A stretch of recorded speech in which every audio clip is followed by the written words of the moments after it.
Eu nem sequer sei como é que eu hei de começar este vídeo.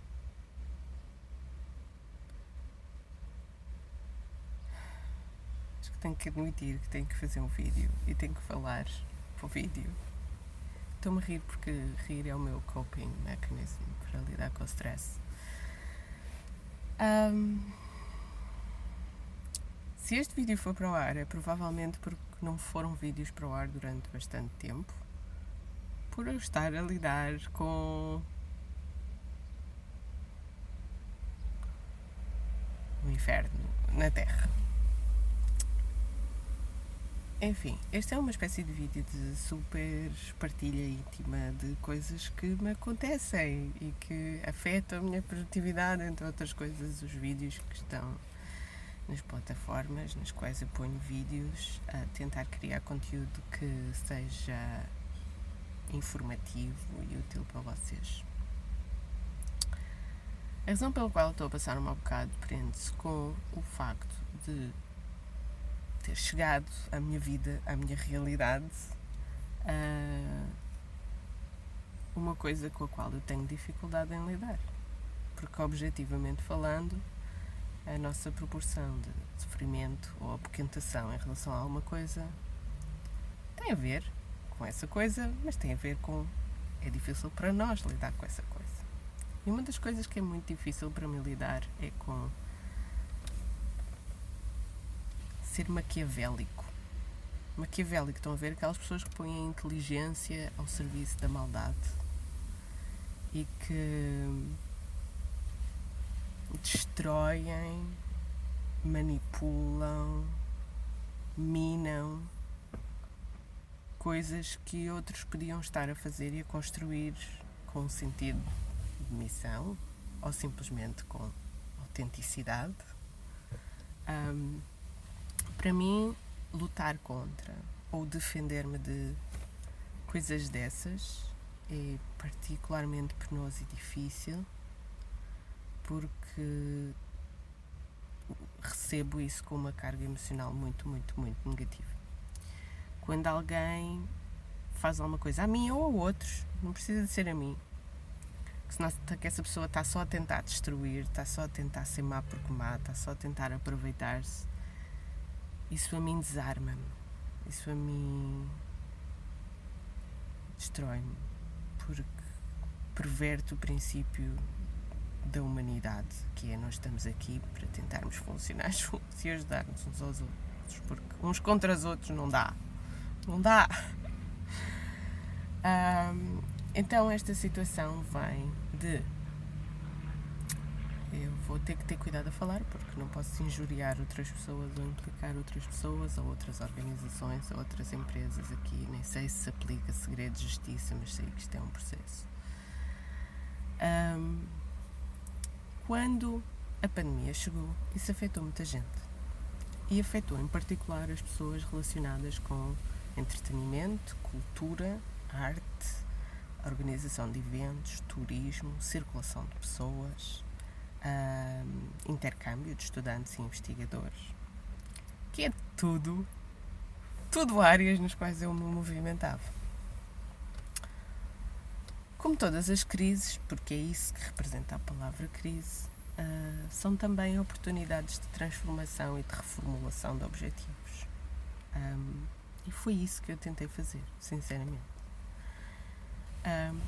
E então fui ao meu baú de sonhos, ao meu baú de fantasias, de fabulações, de desejos, de coisas por concretizar. E pensei, se calhar agora é a oportunidade de ir buscar alguma coisa aqui. Sinceramente. Então, como muitas vezes acontece, quando a gente quer, o universo conspira, não é? Quando a gente bota para fora a coisa aparece. Uma das minhas coisas no baú de sonhos era ajudar esta bela cidade de Coimbra, para onde eu vi morar e que me acolheu bem. Vou abrir aqui a janela do carro, e que eu gosto e onde eu gosto de estar muito. Uma das minhas coisas no baú de sonhos era ajudar o centro histórico, a zona do património histórico da bela cidade de Coimbra, a ter um bocadinho mais e, na minha opinião, melhor oferta de alojamento para quem queira ser um residente de longa duração, não Airbnbs e não turistas de passagem, alguém que se queira comprometer com viver, conhecer e estar na cidade de Coimbra, pelo menos durante um ano ou mais, enfim, um residente, ainda que não para o resto da vida, não necessariamente, e oferecer a possibilidade dessas pessoas residirem por um preço acessível, que não excluísse os trabalhadores com ordenado mínimo, que não excluísse, enfim, que não excluísse ninguém. O primeiro critério era ser no centro histórico, o segundo critério era, obviamente, ter boas condições de habitabilidade, dignas, confortáveis, se possível até modernas, uma renda que não tinha necessariamente fins lucrativos, que era uma renda muito acessível, sem andar a recorrer a apoios do Estado nem nada. Eu, como investidora privada, realizar esse sonho, contribuir para a minha cidade. Estou a perceber? É que há pessoas que não percebem esta mentalidade.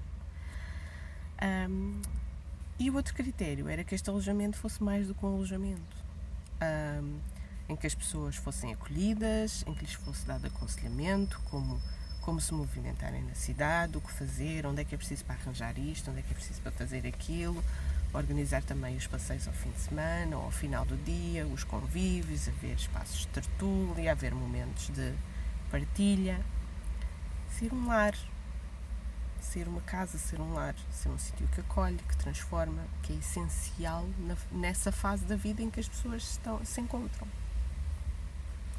Eu sinto a necessidade desta oferta em Portugal, porque eu já vi esta oferta acontecer noutros países. Mas este conceito é muito difícil de entender para muita gente.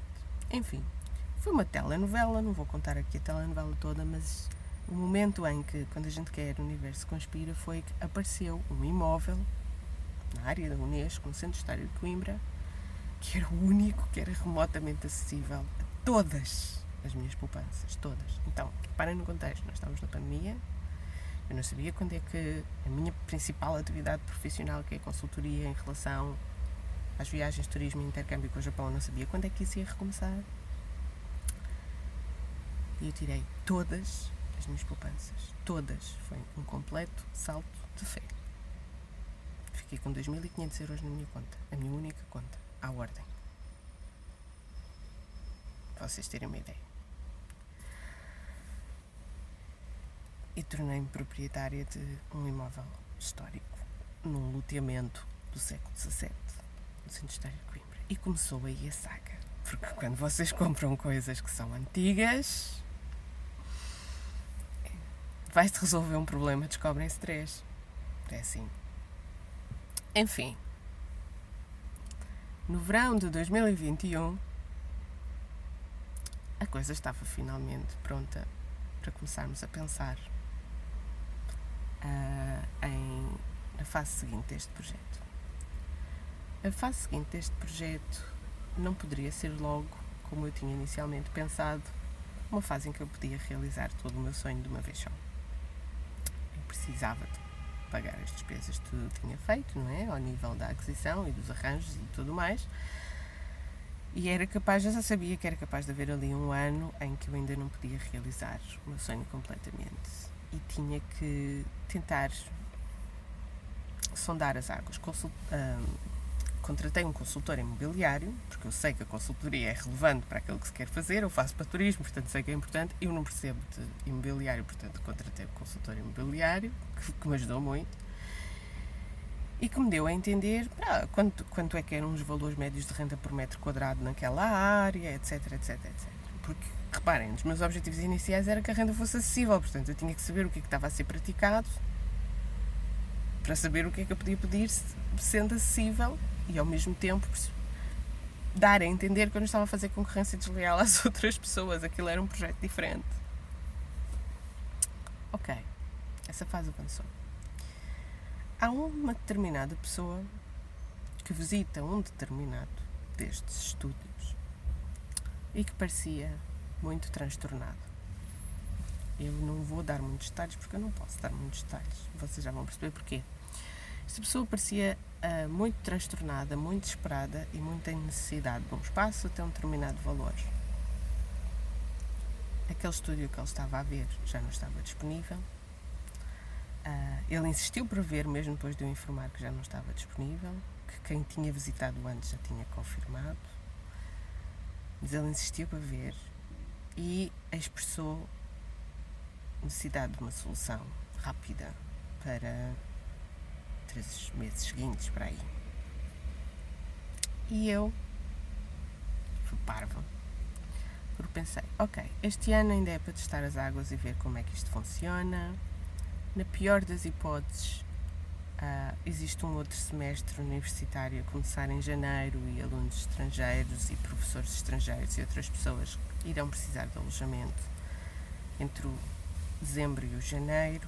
Portanto, mesmo que esta pessoa fique aqui neste espaço só 3 meses, porque em Coimbra isso é um critério, não é?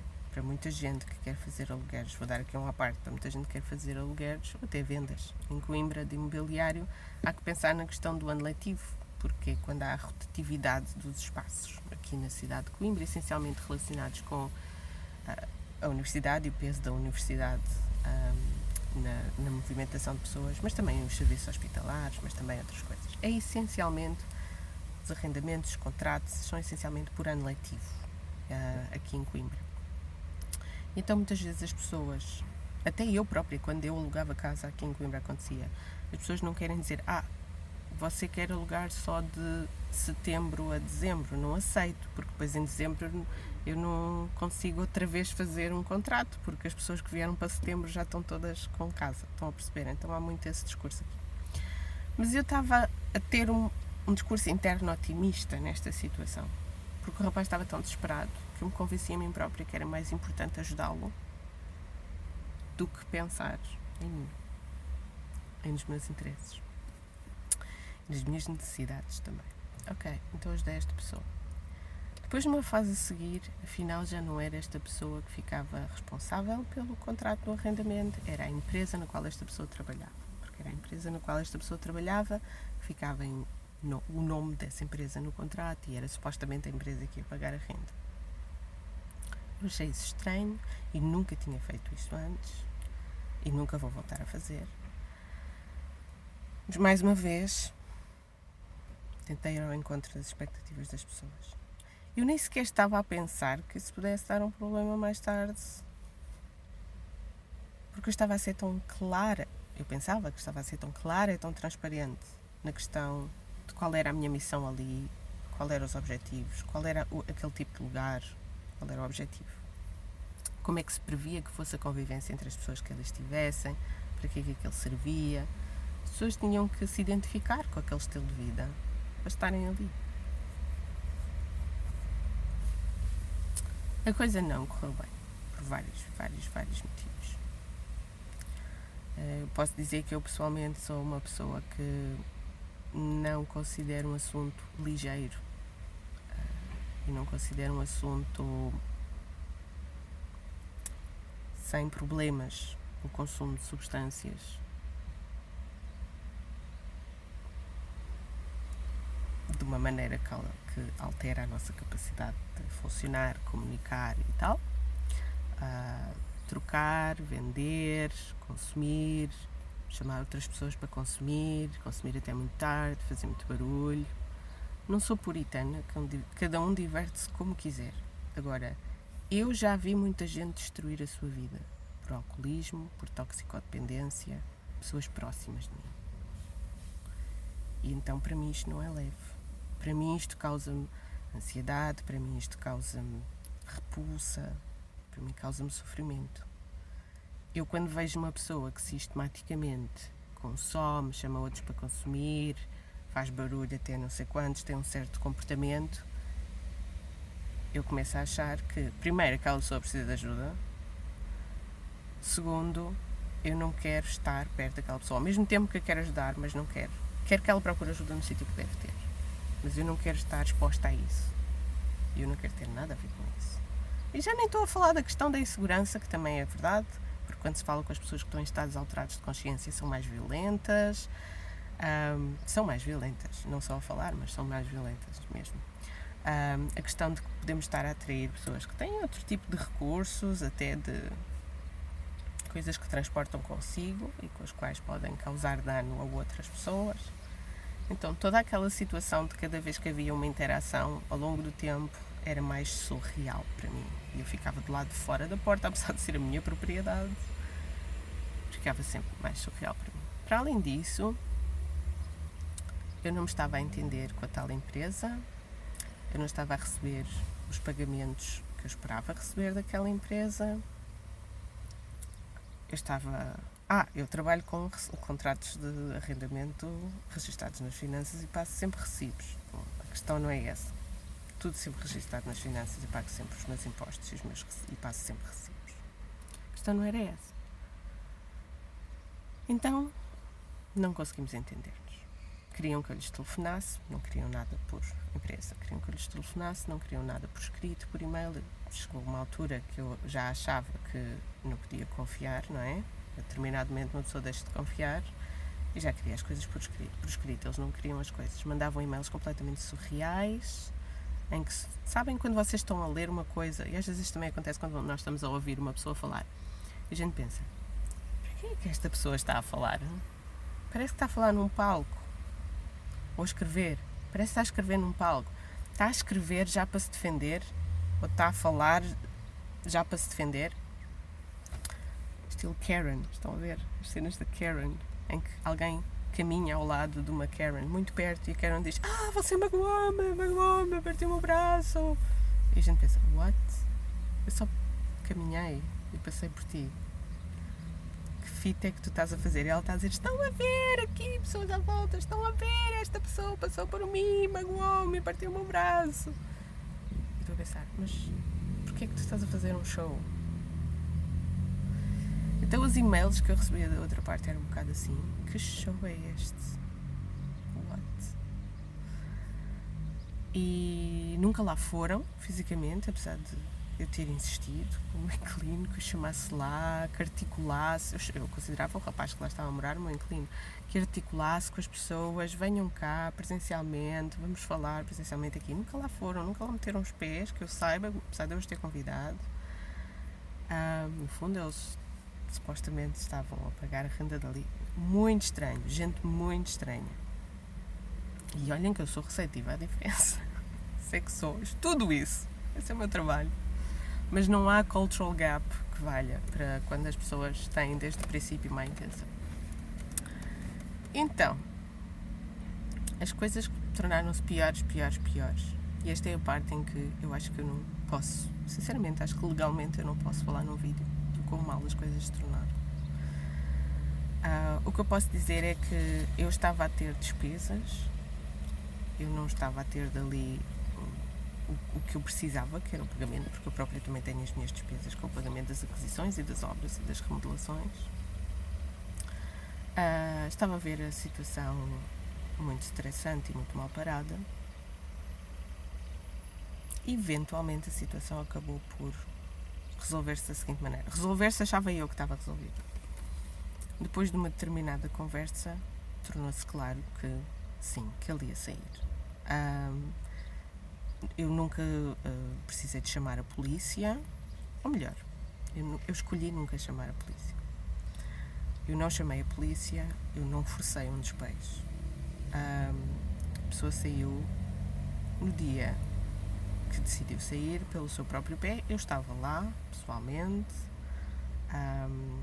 entregou as chaves, deixou tudo limpo e arrumado. Estava a acabar de passar a esfregona no chão e de deixar tudo limpo e arrumado quando eu estava a sair. Não foi uma ação forçada, porque já tinha sido conversado e já tínhamos chegado à conclusão que ia sair. Ele já tinha outro sítio, ia sair. Eu estava lá. Eu ajudei-o a levar sacos das coisas dele, dos pertences dele, entre o estúdio onde ele estava a morar e a carrinha de alguém que eu veio buscar. Esse alguém que eu veio buscar, eu não sei, nem tenho que saber, não é da minha conta quem era, mas na mesma, uma pessoa cordial e simpática, bom dia, como está, ora vamos pôr isto aqui atrás e tal. Foi a saída foi um momento sem conflito. Isso posso dizer honestamente. Depois continuei a receber contactos, não dessa pessoa em si, que lá esteve, no qual Eu dei 1000 voltas para tentar resolver um problema da vida dele, mas ok, nunca mais disse nada, não tenho que dizer. Recebi cartas de um advogado que representava uma empresa, essa empresa, que dizia que faltava uma devolução, a devolução da caução. Eu achava que não faltava, porque todas as situações que tinham acontecido, mas pensei, não estou para me chatear para isto, o mais importante é a minha missão, o mais importante é a minha visão, o mais importante é realizar aquilo que eu tenho que realizar aqui. Há coisas mais importantes do que andar a discutir cauções, de por cima era 200 euros. Então fiz uma transferência bancária para a empresa e devolvi os 200 euros, dia 24 de agosto. Pensei, ok, nunca mais ouvi falar disto, devolvi, eles devem considerar-se satisfeitos. Não. Só agora que eu percebi porque é que aqueles e-mails com conteúdo tão pervertido, que me apresentam a mim e que falam comigo como se eu fosse uma coisa que eu não sou, e a interpretar coisas de uma maneira tão retorcida, só agora é que eu percebi o que é que estavam a fazer.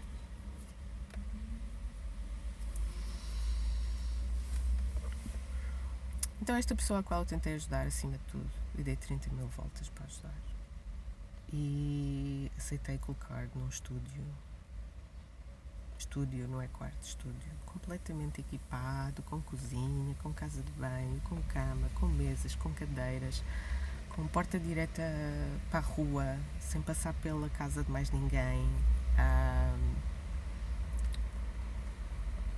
por 200 euros, que é o preço que em Coimbra se paga por um quarto, às vezes por um quarto partilhado. Esta pessoa que eu tentei ajudar, acima de tudo, foi prestar declarações. Eu não vou dizer se as declarações são falsas ou verdadeiras, que eu não estava lá para as ouvir, mas ele prestou declarações porque está no processo judicial que ele prestou declarações. Eu não sei que declarações é que ele prestou. Sei que o resultado das declarações que ele prestou, e não há de ter sido só ele, há de ter sido outras pessoas da empresa, o resultado é que há um processo judicial contra mim. Contra mim! Reparem, nesta história toda. É absolutamente ridículo. O processo judicial não é sobre esta pessoa ter saído dali, nem sobre uma suposta ação de despejo, porque não foi feita uma ação de despejo, porque a pessoa saiu de livre, espontânea vontade, cordialmente, sem conflito, sem nada forçado. Portanto, o processo não é sequer por isso, que é o que a maior parte dos processos que têm a ver com arrendamentos até são, mas não é o caso. O processo está lá escrito, porque eles querem que eu lhes pague dinheiro e que eu lhes passe recibos que são contrários à verdade. Os recibos que eu passei têm a ver com o dinheiro que eu recebi. Os recibos que eles querem que eu passe dizem respeito a datas diferentes e valores diferentes e à distribuição do dinheiro de maneiras diferentes. Portanto, estas pessoas são espertas o suficiente para porem um tribunal a ordenar a uma pessoa que faça uma burla às finanças, para eles terem a contabilidade organizada como eles querem e as deduções fiscais que eles querem.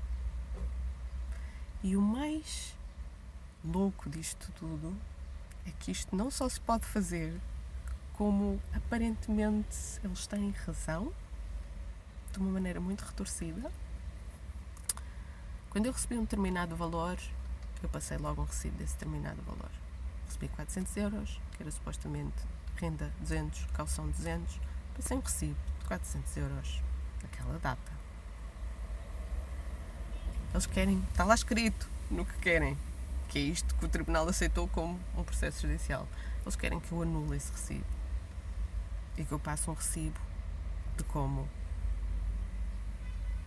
recebi uma renda de 200 euros num dia, uma renda de 200 euros no mês a seguir, outra, e assim sucessivamente. Quando eu não recebi isso, porque essa empresa não me pagou isso dessa maneira.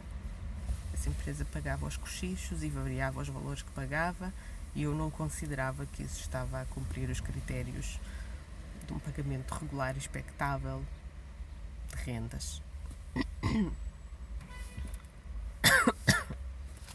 contabilidade deles é super desorganizada. Para além de tudo isto, o processo foi constituído, creio eu que se possa dizer assim, pelo menos eu tenho lá na documentação que eu recebi da advogada,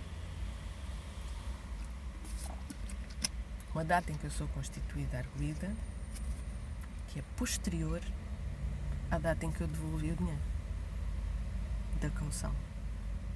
Isto cabe na cabeça de alguém. Então, eu dei-vos estes detalhes e espero não ter violado critérios nenhuns, que é para vocês perceberem que do meu sonho, da minha esperança, do meu objetivo, da minha expectativa, saiu isto. Nos últimos anos da minha vida, se calhar quase toda a minha vida, eu tenho percebido uma coisa. Quando nós tentamos pôr uma coisa boa no mundo,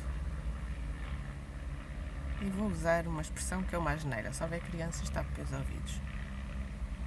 Quanto melhor é aquilo que tentamos pôr no mundo, maior a quantidade de merda que vem para cima de nós. Porque é um espaço confinado e nós tentamos enfiar lá para dentro uma coisa boa. Então a má sai e vem para cima de nós. Então, a moral da história é: quando tens uma missão, quando tens um sonho, e quando tu sabes que ele vai se realizar, porque ele é preciso, ele tem que acontecer, e nem é ego nem nada, é porque a razão de existir é de fazer o mundo ficar um bocadinho melhor depois de nós termos passado por cá, é um facto. Quem ainda não encaixou isso, pá, tenho pena. Tenho pena, mas eu acho que vocês vão lá chegar. Então, eu tenho que aceitar.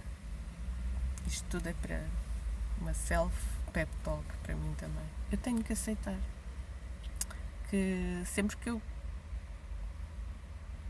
continuar a ser eu e a ser assim e a pôr estas coisas em prática e a fazer acontecer estas coisas, eu tenho que aceitar que vai haver uma quantidade proporcional de merda que vem para cima de mim, na forma de pessoas que se cruzam comigo e que me tentam tirar alguma coisa, na forma de processos judiciais. Aparentemente é a primeira vez que eu sou constituída arguida, não faço a mínima ideia do impacto disto. Obviamente que das primeiras horas de eu ter percebido a seriedade da situação, eu fiquei quase com taquicardia. O que é isto? Vou a julgamento por causa disto? Não sei. Sinceramente, neste ponto da situação, ainda nem sequer tenho advogado. E não me parece que as pessoas queiram ouvir os meus argumentos. Tenho um extrato bancário a provar que fiz uma devolução e tenho os recibos das finanças que eu passei e o extrato bancário a provar que eu recebi aquele dinheiro e passei aqueles recibos daqueles valores, e com assim uma grande fezada tuga estou à espera que isso seja óbvio. Mas pelos vistos não é óbvio. Não é óbvio num sistema judicial, não é óbvio, porque as pessoas podem escrever as coisas de maneira a não ser óbvio. Há gente que é esperta para as coisas erradas.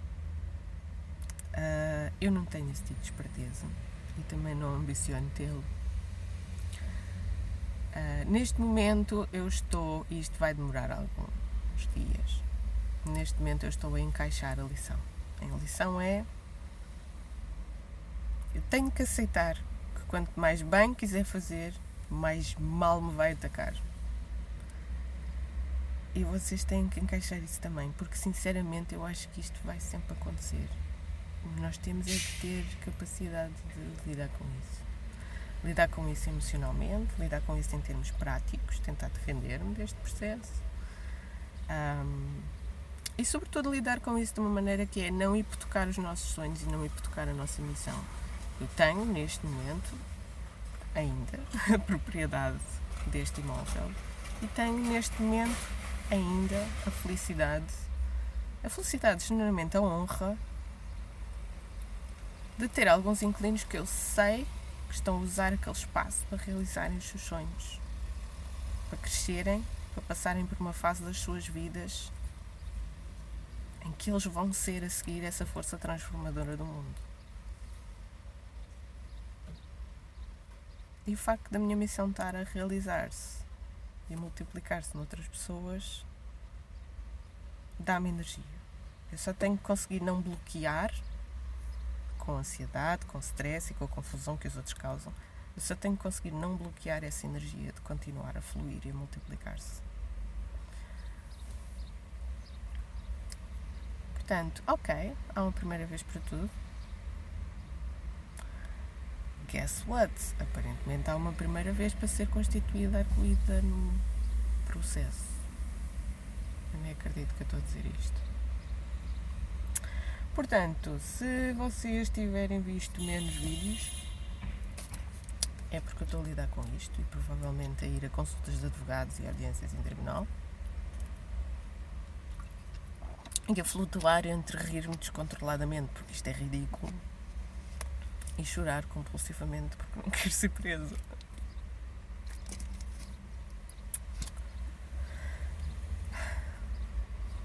Life. Shit happens. Uma grande beijoca para todos. E até o próximo vídeo.